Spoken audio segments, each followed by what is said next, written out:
मनुष्य के भीतर एक ऐसी शक्ति छिपी हुई है जो यदि जाग जाए तो उसका पूरा जीवन बदल सकता है। इस शक्ति को योग में कुंडलिनी कहा गया है। ओशो कहते हैं कि कुंडलिनी कोई कल्पना नहीं बल्कि चेतना की सुप्त ऊर्जा है जो हर व्यक्ति के भीतर सोई हुई है। यह ऊर्जा रीढ़ के मूल में स्थित मानी जाती है।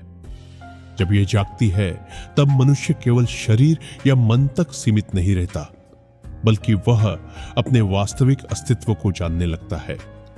ओशो कहते हैं कि आज का मनुष्य बाहर की दुनिया में इतना खो गया है कि उसने अपने भीतर झांकना ही छोड़ दिया है।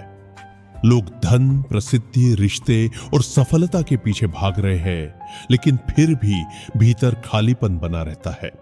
यह खालीपन इसलिए है क्योंकि मनुष्य ने अपनी आंतरिक शक्ति को कभी पहचाना ही नहीं। कुंडलिनी जागरण उसी शक्ति को पहचानने की यात्रा है। ओशो के अनुसार कुंडलिनी जागरण का अर्थ किसी चमत्कार से नहीं है। यह कोई जादू नहीं कि अचानक आपके पास अलौकिक शक्तियां आ जाए।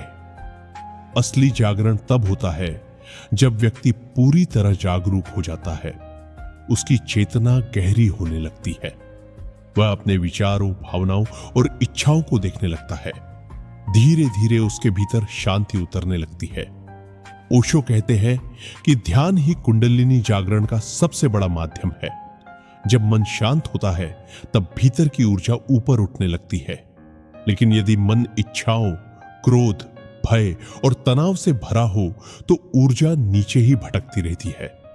इसलिए ध्यान का पहला काम मन को खाली करना है। बहुत लोग कुंडलिनी जागरण को लेकर डरते हैं। उन्हें लगता है कि इससे कुछ खतरनाक हो सकता है। ओशो कहते हैं कि डर केवल अज्ञान का परिणाम है।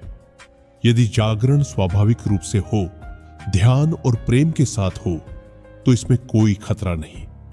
समस्या तब होती है जब लोग जबरदस्ती ऊर्जा को जगाने की कोशिश करते हैं। कुछ लोग केवल शक्तियां पाने की लालसा में इस मार्ग पर चल पड़ते हैं, लेकिन कुंडलिनी कोई खिलौना नहीं है। यह आत्म परिवर्तन की गहरी प्रक्रिया है।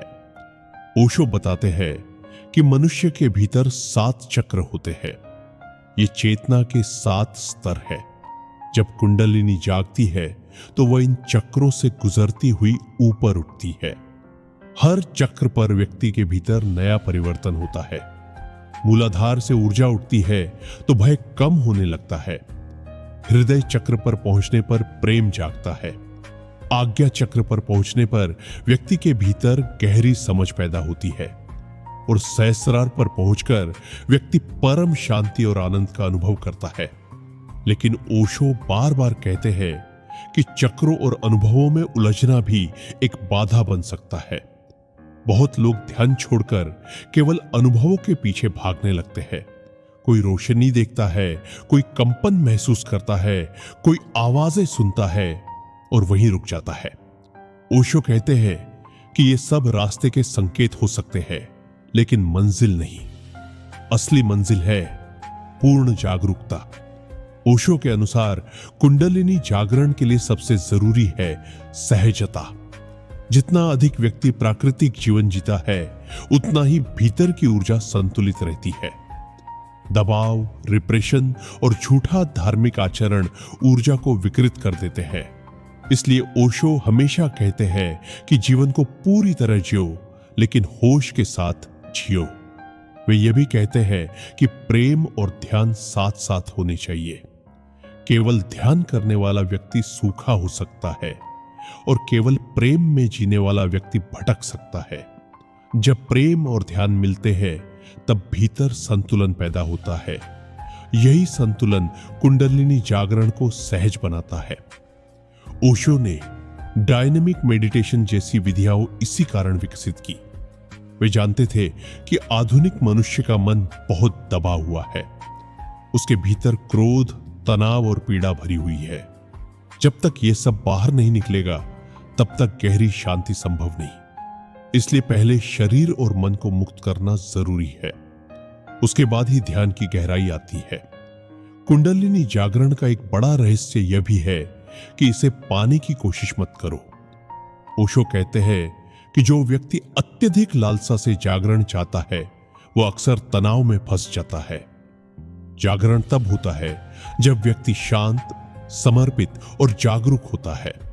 यह किसी लक्ष्य की तरह नहीं, बल्कि एक फूल की तरह खिलता है। वे कहते हैं कि मनुष्य पहले से ही दिव्य है। कुंडलिनी जागरण कोई नई चीज नहीं देता, बल्कि जो भीतर छिपा है उसे प्रकट कर देता है।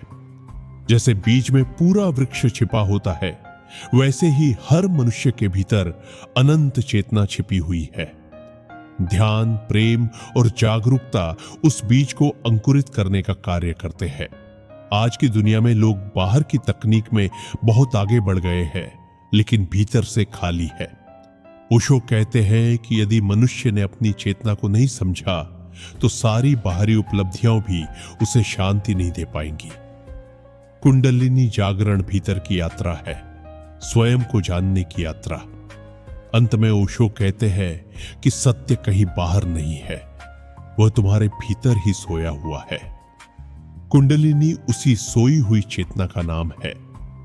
जब तुम ध्यान में उतरते हो, जब तुम पूर्ण होश में जीते हो, जब तुम प्रेम से भर जाते हो, तब धीरे धीरे भीतर का कमल खिलने लगता है और उसी क्षण मनुष्य पहली बार सच में जीवित होता है।